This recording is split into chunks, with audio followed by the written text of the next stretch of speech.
Hello friends and welcome. Today we're going to continue the battle between my most expensive high-end makeup products and my least expensive drugstore makeup to determine which looks better. I've never actually taken the step of doing a head-to-head test by taking photos and then directly comparing a makeup look done with high-end products versus a makeup look done with drugstore products, but today is the day. I'll apply a full face of my least expensive drugstore makeup today, take some photos, and then we can compare today's photos to the photos I took of the high-end makeup look I created last week. And then I'll look forward to hearing your thoughts on which makeup is the winner. Before we begin this final test, I want to welcome any of you who might be here for the very first time, and also welcome back those of you who are already part of this family. My name is Elise, and my passion as a professional over 50 working makeup artist is to help all of us look like the very best version of ourselves. And I feel very strongly about this because, quite frankly, there's not much out there in the way of makeup techniques and product help specifically for those of us over 50. And changing how we apply our makeup and using products that work for us now makes a world of difference. So if this type of content catches your interest, please do subscribe before you leave today.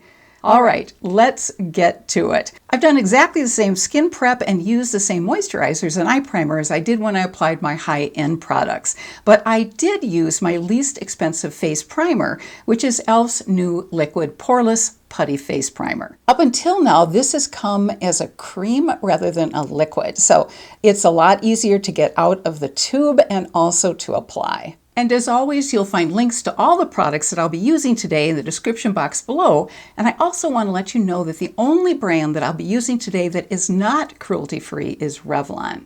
For my eyebrows today, I used e.l.f.'s Instant Lift Brow Pencil and the NYX Micro Brow Pencil. And I used just a touch of my Maybelline Brow Fast Sculpt Mascara in order to cover up some white and gray brow hairs. So these were my three go-to eyebrow products today.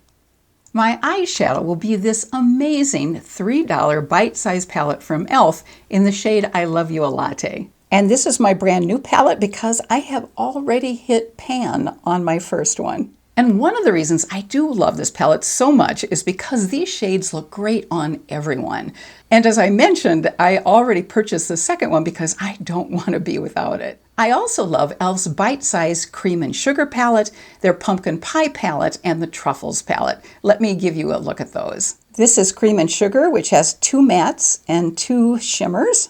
The pumpkin pie palette is a lot warmer in color, and that also has 2 mattes and 2 shimmers. And the truffles palette has the deepest colors with 3 mattes and 1 shimmer. And I don't think I mentioned that the I Love You a Latte palette, which I'm going to be using, is all matte. And I'm going to start with the lightest shade and put that all over my eyelids. And one of the things I also love about this palette is that it goes from very light to deep with some mid-tones, so it really covers all the bases. Then I'm going to take this little tiny brush and apply just a little bit of that lightest color under the arch of my brows. And this is very subtle, but it does help lift the eyes. And I don't know about you, but I need all the lifting I can get. And I also like to put it on the inner corner, just to brighten up that area, which is pretty dark.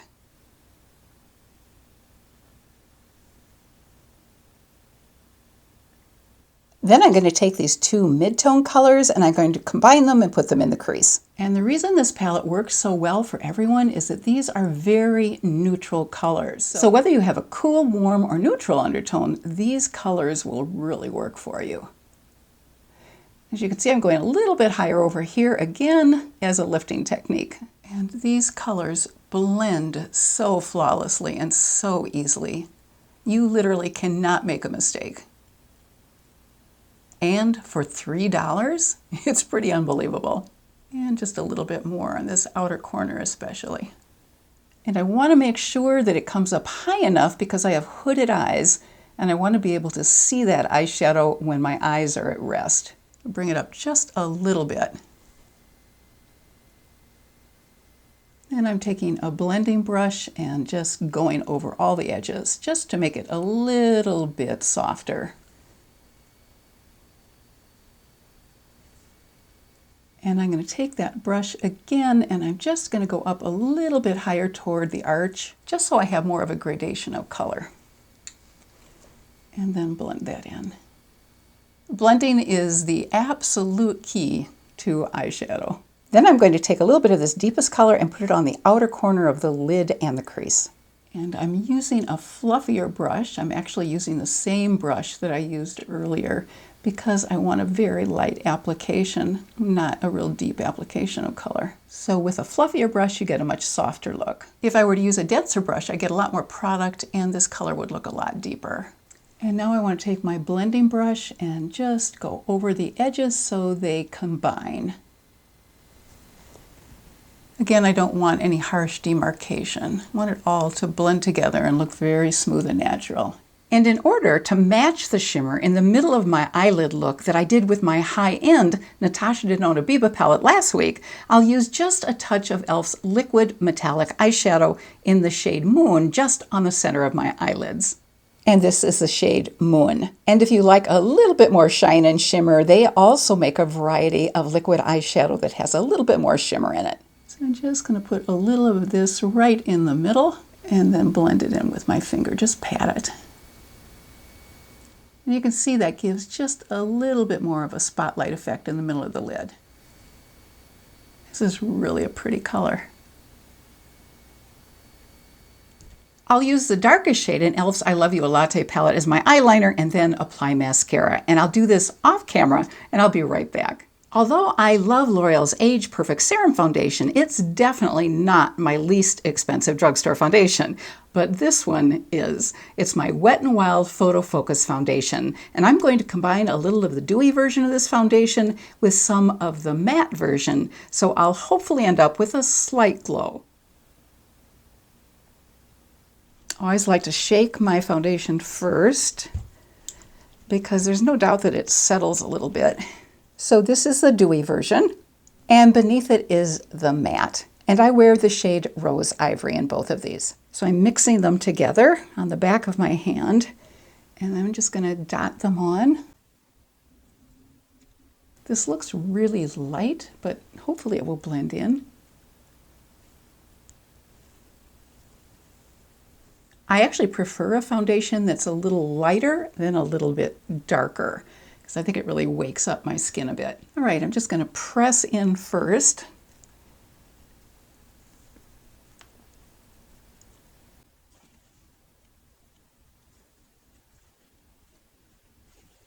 And then I'm going to just buff it in really well. Bring it down onto the neck. I'm going to have an eyelash stuck there. And one thing I like to do, but I seem to always forget to do it, is actually apply my foundation before I put on my eyebrow pencil. And that's so I can really get a good foundation line. And there's no little space left between my brow and my foundation. This is a buildable foundation, but I don't like to build too much because the last thing we want is cakiness. And if you do get cakiness, a great thing to do is take a dampened makeup sponge and then just press a little bit over your face to pick up any extra. And this area is always the trickiest to blend in with a brush. I'm just going to pat that in.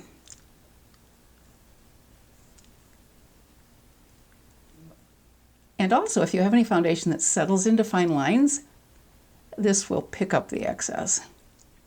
To help tone down the look of the dark circles under my eyes, I'll first use e.l.f.'s Putty Color Correcting Eye Brightener, and then over the top of it, I'll tap on e.l.f.'s Hydrating Camo Concealer in the shade Fair Rose. This is the Putty Correcting Eye Brightener. This is the first time I've used it, so I'm interested to see how it compares. There is one shade that's lighter that I possibly should have gotten. This may be a little bit too dark for me, but we'll check it out.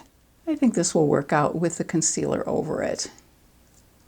It is a little bit deep. And I like this brush, which is the Sigma HD4D Precision Brush, because it has a pointed end and I can really apply it just where I want it. Precision is the right word to include in the name of this brush.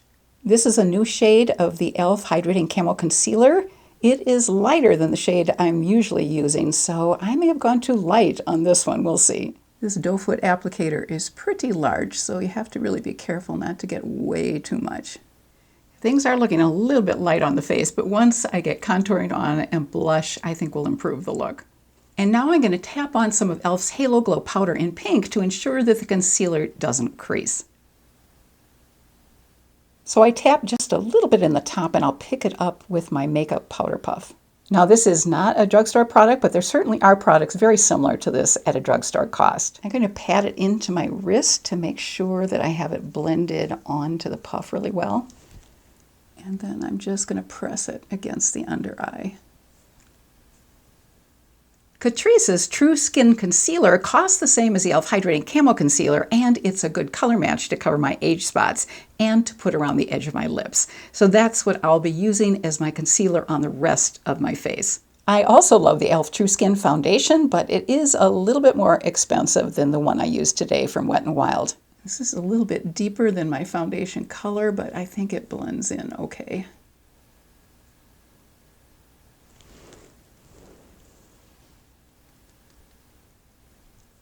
The very least expensive drugstore contour option is Wet n Wild's Contour Stick, and I'll use the shade Where's Walnut. And as you can see, this is well loved and well used. In fact, the name of the product has even worn off the tube. Since this contour stick isn't quite as creamy as some of my high-end contour sticks, I'm going to use a brush to pick it up off the applicator and then apply the contour with my brush. And then after I have it on the brush, I want to distribute it evenly, so I'm just going to swish it around on my palm for a moment. Then apply under the cheekbones. And as you can see, with this application, you don't get a lot of product, so you can easily build it. And I'm going to go here, and I am going to blend it in more. And if you have a shorter forehead than I do, you certainly don't have to take contour up this way. But I have a pretty high forehead. And as you can see, this has a little bit of warmth to it, but it's probably leans more toward neutral than warm. And I want to make sure I bring it down here. And then I'm taking my foundation brush and I'm just going over the edges. My least expensive drugstore blush is from e.l.f. I love both their regular putty blush, especially the beautiful pink shade Bora Bora, and their luminous putty blush, which gives a little bit more glow to the skin. Today, I'm going to go with the e.l.f. Luminous Blush version in the shade Maui, which I think is the closest color to the shade of the blush that I used for the video featuring my most expensive makeup products. And here's the shade Maui. And let me swatch both of these so you can get a good comparison. I think they're both beautiful, but Maui is a little bit more of a neutral pink, whereas Bora Bora is definitely a very cool light pink. And by the way, I do wish e.l.f. would put the blush shade names on the bottom of the containers in bigger print, because even with a magnifying glass and after my cataract surgery, I find it almost impossible to read the shade names. They put them right down here in very tiny print. So I'm using the same technique for my blush that I did for the contour. And I'm just going to start at the back and bring it forward. And as you can see, it's just a very light application, and I'm going to build it up a little bit. It's just a beautiful soft color. I really love it. Don't know how well you're able to see this on camera because the lights are so bright in here, but this is the way I would wear it out in public. But I'm going to amp it up just a little bit so you can see it a little bit better and so it shows up better on camera. At least I hope this is showing up better on camera. I can never really tell until I'm editing, which is too late.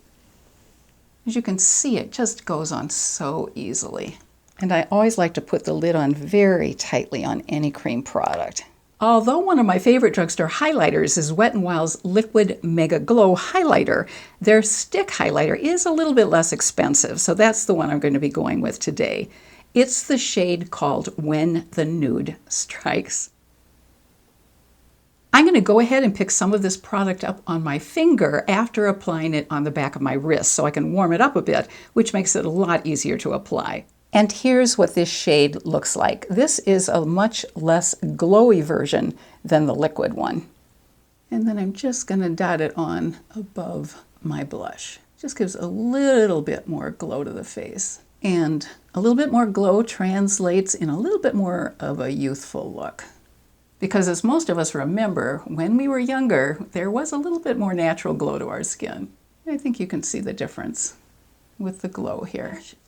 Now we need to finish up with setting powder, lip products, and setting spray. I have e.l.f.'s Halo Glow setting powder in the pink shade, which I used earlier under my eyes, and that's what I'll be using in my T-zone as well. As you can see, when I pick it up in the lid of the product, this is how it comes off on the puff. So I don't want to have just that variety in levels of pigment.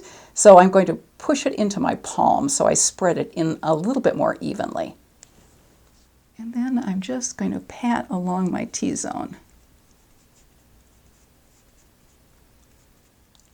On to lips. Revlon's Color Stay Lip Liner will come first, and then Wet n Wild Silk Finish Lipstick first in Retro Pink, and then over it Fuchsia mixed with Blue Pearl. So here are all the lip colors I'll be using. First the lip liner, and then Retro Pink, underneath it the Fuchsia with Blue Pearl, and then underneath that my gloss, also from Wet n Wild in the shade Libra. First, a little concealer along the edge of my mouth. This creates a barrier, so my lipstick doesn't go into those little fine vertical lines.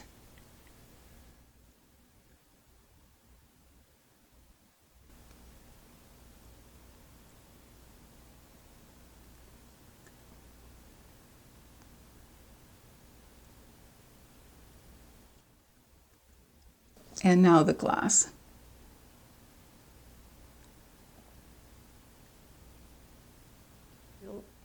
And because it's so warm in here where I'm filming, these lipsticks have almost melted before I put them on my lips. This lipstick is definitely one of the very best values in the drugstore makeup firmament, since it costs only $1.69 on the Wet n Wild website. Wet n Wild's Color Icon Zodiac Gloss in Libra was the final finishing touch. And last but not least is a wonderful setting spray from e.l.f. That is, it's wonderful if you enjoy a coconut fragrance. It's e.l.f.'s Dewy Coconut Setting Spray. But e.l.f. does have other setting sprays with different scents if you're not a fan of coconut. I'll spray the setting spray onto my dampened makeup sponge and then pat it all over my face. And as you can see, it's a very fine mist. And because of the heat in this room, this feels especially good today. And by the way, the most expensive product that I used today cost $10. And there were two products that came in at that price. e.l.f.'s new Liquid Poreless Putty Face Primer and e.l.f.'s Dewy Coconut Setting Spray, which I just used. The total cost of all of today's least expensive drugstore makeup amounted to $132.45. And just as a reminder, in the video where I applied my most expensive makeup, just the cost of the eyeshadow palette alone was almost what this entire face of inexpensive drugstore makeup cost me. The total cost of my most expensive makeup products added up to $521 compared to today's $132.45. Well, my makeup is now complete, so let's take a look at the final result using my least expensive drugstore makeup.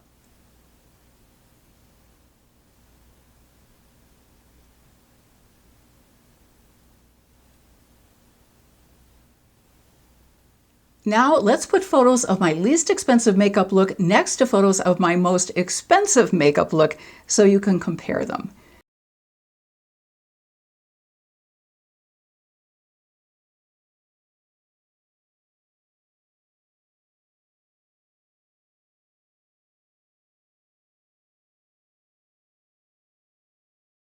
I can't wait to hear your thoughts on which you feel looks better. The makeup look using my most expensive makeup or today's look, which featured the least expensive drugstore makeup.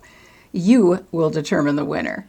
If you enjoyed today's video, please give it a thumbs up. And if you'd also enjoy receiving my weekly newsletter, which is filled with makeup tips and fun articles that resonate particularly well with those of us over 50, just drop me a line at boomerandbeyondbeauty@gmail.com. I hope to see you again next Thursday, and until then, I wish you good health and happiness and hope you have a fabulous rest of your day. Take care.